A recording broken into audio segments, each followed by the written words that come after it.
A 9-year-old child, and the scam nobody expected. Imagine opening your front door and never again feeling safe in the place where you should have been protected. Imagine that the threat didn't come from the street, didn't come from strangers, but originated within your own home. This is one of those cases that defies logic, that breaks hearts and raises the question no one dares to ask aloud. How far can a child's mind go? Today you'll learn a story that shook everyone who heard it. A dark narrative that blends innocence and cruelty in the same scene. Prepare to immerse yourself in a night when a mother's love was confronted by the most unexpected blow of all. Before continuing, subscribe to the channel, activate the bell, and share, because what you're about to hear could forever change the way you view childhood and trust within the home. It was a quiet afternoon in a remote neighborhood, where simple houses lined up side by side and neighbors tended to believe nothing extraordinary would ever happen there. The protagonist of this story, a woman in her early 30s, dedicated her life to her only son. From the outside, onlookers saw a present, caring mother, perhaps a bit strict, but always intent on teaching boundaries and protecting her. For her, education was an act of love, and every reprimand carried the intention of preparing her boy for the world. But inside that house, tensions were growing, invisible to outsiders. In the days leading up to the tragedy, small arguments became more frequent. The child, just 9 years old, showed signs of unusual impatience. He wanted to play outside until late, insisted on ignoring simple orders, and, when contradicted, would let out looks unbecoming of his age. Some relatives would later recall strange details, cold comments, responses filled with resentment, as if something inside him was changing.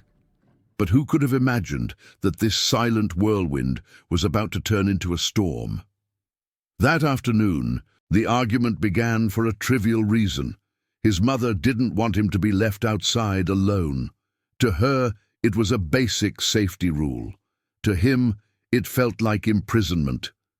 Harsh words were exchanged.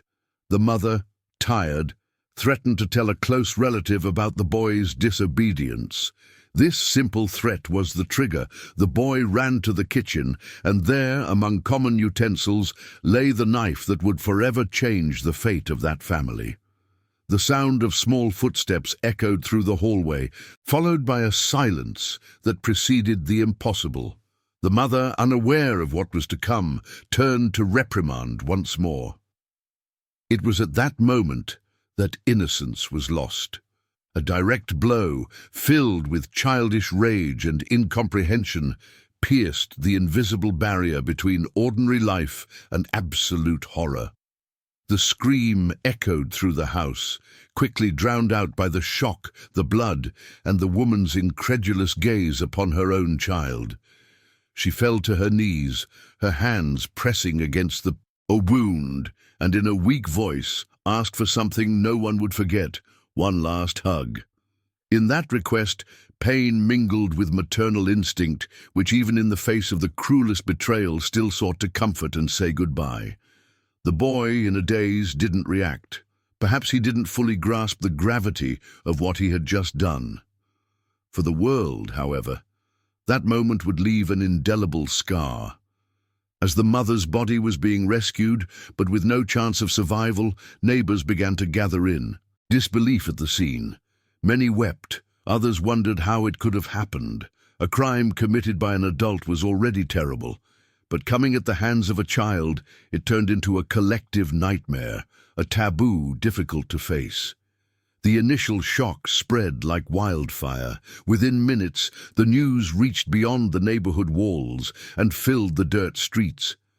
Passers-by saw ambulances, police cars, and a crowd trying to understand what had happened inside that simple house.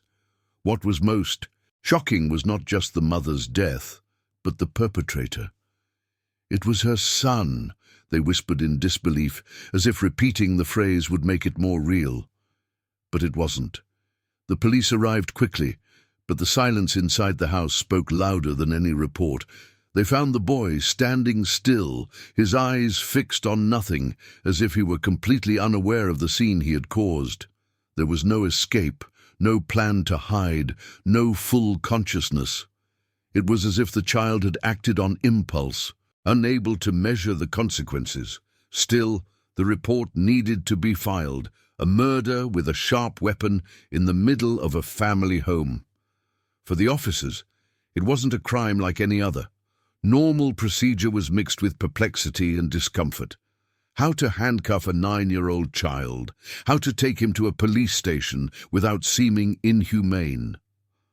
On paper, the law is clear. Minors under 12 cannot be held criminally responsible. But in practice, no one knew exactly how to handle the scene.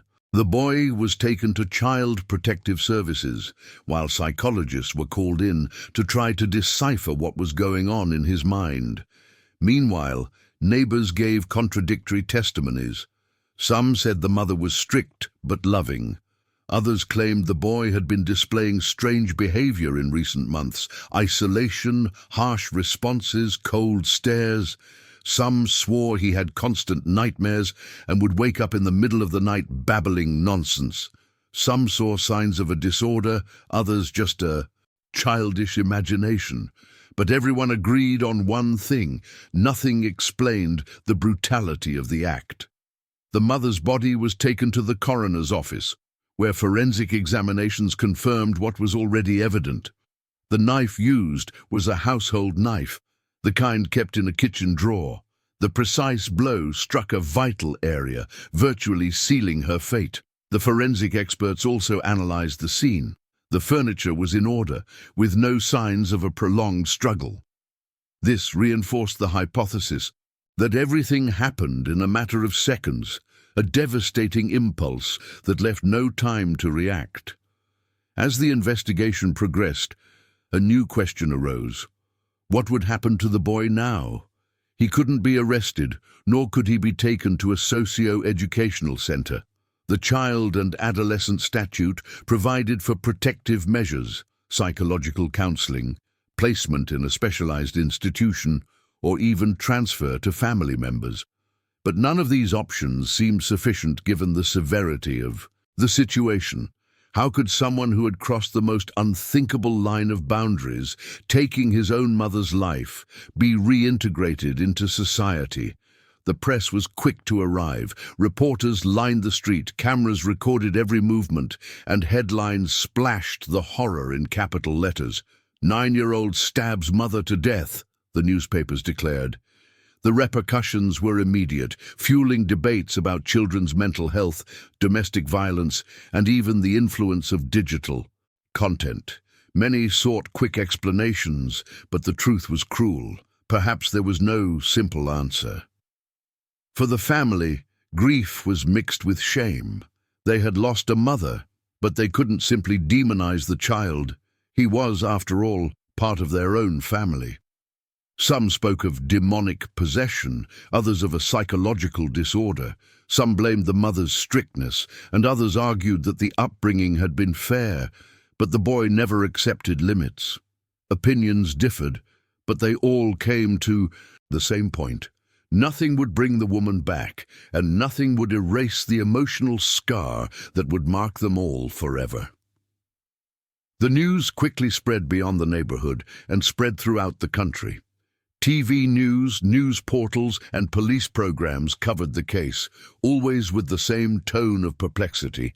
A child of just 9 years old had committed a crime that many adults wouldn't have the courage to carry out. Public opinion was divided. Some argued that the boy needed intensive monitoring, urgent psychological treatment, and a protected environment.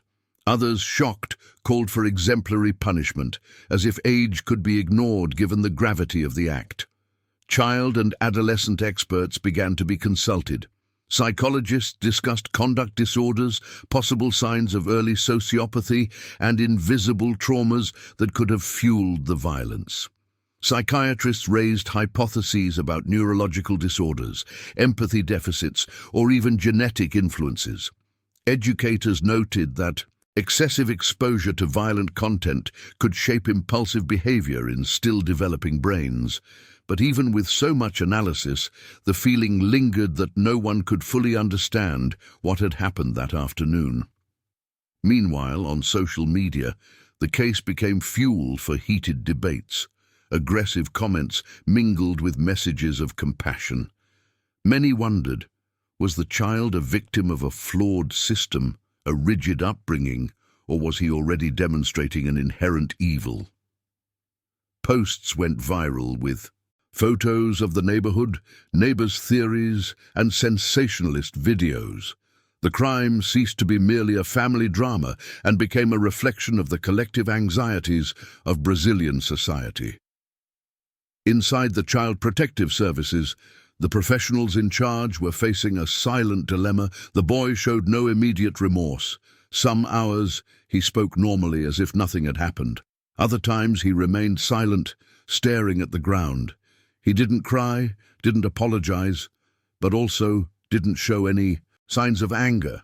It was as if he were disconnected from reality. For the psychologists, this could be a defense mechanism or a sign of something deeper, a lack of full understanding of the irreversibility of death. At the same time, family members gathered amidst the chaos. Who would take custody of the boy? Some relatives refused to take him home, citing fear and insecurity. Others argued that he was simply a confused child, needing support more than rejection. The division within the family itself revealed the depth of the wound left by the crime. After all, how could one welcome someone who had destroyed everyone's emotional foundation? The mother's wake was marked by scenes of unbearable grief. Friends wept, relatives tried to console one another, but the void was impossible to fill. The memory of her final words, asking for a final embrace, resonated in everyone's mind, transforming the farewell into a ritual of collective mourning. With every glance at the coffin, the same question was repeated. How could such a tragedy have arisen within the home without anyone noticing the signs? And while the body was being buried, the police investigation continued. The chief of police knew he couldn't hold the boy criminally responsible, but he needed to understand what led to his act. Forensic examinations, interviews with neighbors, and the collection of school and family records, everything was meticulously analyzed. But with each answer, new questions arose, as if the truth were constantly slipping through their fingers. The case was no longer just a domestic tragedy, it had become a social phenomenon. Newspapers described it as the crime that challenged childhood. Experts discussed it on TV shows, and families across Brazil questioned how much they truly knew about their children. Fear seeped into everyday life. Parents began to observe their own homes with silent suspicion, fearing that something similar could happen in their own. The investigation took a more delicate turn than usual. It wasn't just about solving a crime, but also about trying to understand a psychological abyss. The police chief in charge, experienced in homicide cases, admitted in a private interview that he had never faced a situation like this. The coldness of the scene contrasted with the perpetrator's age. The police reports, normally objective, took on a tone of astonishment. The question that lingered in every line was simple yet devastating. How can a 9-year-old child harbor such lethal rage? Experts analyzed the home environment for traces. They found no drugs or signs of physical abuse. The home was modest but organized. The routine seemed normal: school, meals at set times, and little games outside. At first glance, nothing would justify the escalation of violence, but a review of the school records revealed troubling notes, reports of indiscipline, harsh responses to teachers, and episodes of aggression toward classmates. Until then, everything had been seen as a passing act of rebellion. Now it took on a sinister significance. The Child Protective Services, pressured by the repercussions, drew up an emergency plan. The boy would undergo constant psychiatric and psychological monitoring. There was the possibility of sending him to a foster home, but this decision faced resistance from some family members who wanted to maintain custody, claiming that separating him from his family would worsen the situation. Other relatives, however, refused any closeness, fearing that the episode could happen again under new circumstances. The family, shattered by the tragedy, fought its own internal battle. Meanwhile, legal experts and children's rights experts were invited to weigh in on the news. The child and adolescent statute, while clear, seemed insufficient given the gravity of the case. Some argued for the need to review the minimum age for criminal liability. Others argued that punishment would solve nothing, as children's minds lacked the maturity to fully comprehend the full extent of their actions. The debate inflamed society, turning crime into fodder for political and legal discussions.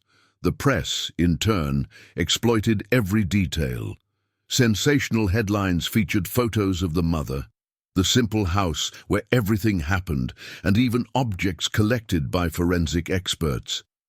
Television programs dramatized the scene in grim reconstructions, further fueling public outrage. The crime was no longer just a police report. It was a story that fueled the thirst for ratings while deepening the family's grief.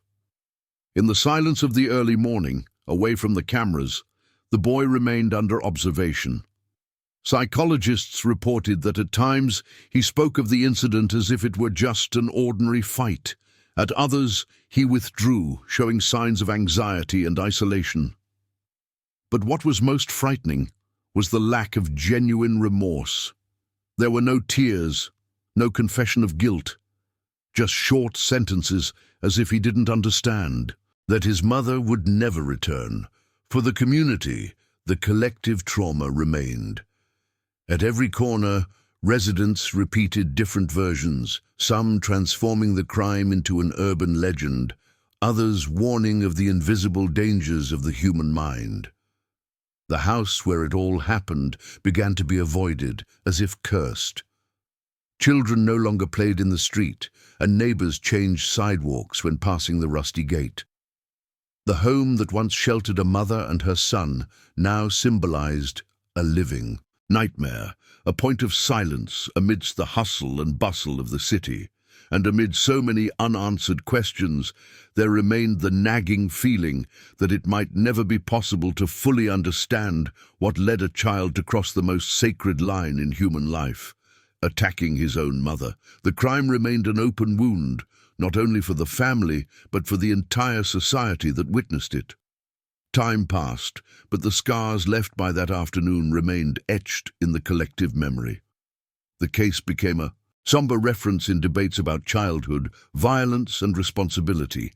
Teachers, psychologists, and legal experts continued to debate, but no definitive conclusion brought relief.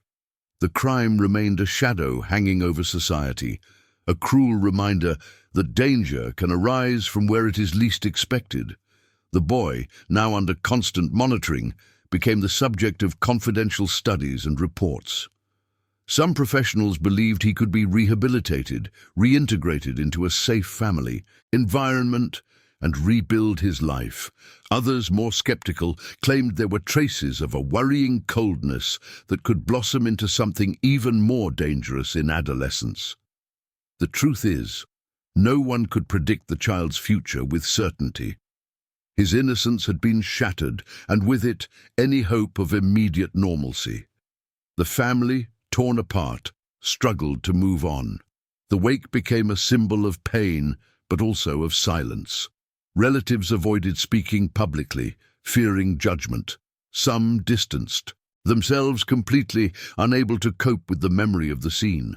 Others tried to understand, clinging to faith or spiritual explanations to justify the inexplicable. But in each gaze, there was the same wound, the mother who was no longer there, and the son who could never be seen in the same way. In the community, the house sat abandoned for some time. Doors were closed, windows were broken, and screams could be heard at night. For many, the address had become cursed, A symbol of tragedy? No. One wanted to inherit. The once quiet street became a site of painful remembrance, where residents still crossed their arms and shook their heads, unable to comprehend what they had witnessed. As the months passed, the headlines dwindled. The press found new cases to explore, and the crime faded from the newspapers, but not from the memories of those who were close to it. Even today, those who lived through that moment speak in hushed tones, as if speaking out loud would reopen wounds. The case became a kind of taboo, a forbidden story that survives in the subtext of neighbors' conversations and in the silent memories of those who lost their footing that day. And for us, who recount this tragedy, we are left with the question, how well do we truly know the people we love? What signs do we ignore, believing them to be mere phases or passing whims? This is not just the story of a crime, but of an emotional abyss no one could foresee. It's the kind of story that forces us to look inside our own homes, our own families, and ask, do we see everything we should? If you've made it this far, leave your opinion in the comments. Was this an impulsive act by a child, or were there warning signs that something serious could happen? What could have been done to prevent this tragedy? Subscribe to the channel, activate the bell, and share this video so more people can learn about this story. Because only when we face darkness head-on can we learn to recognize it before it's too late.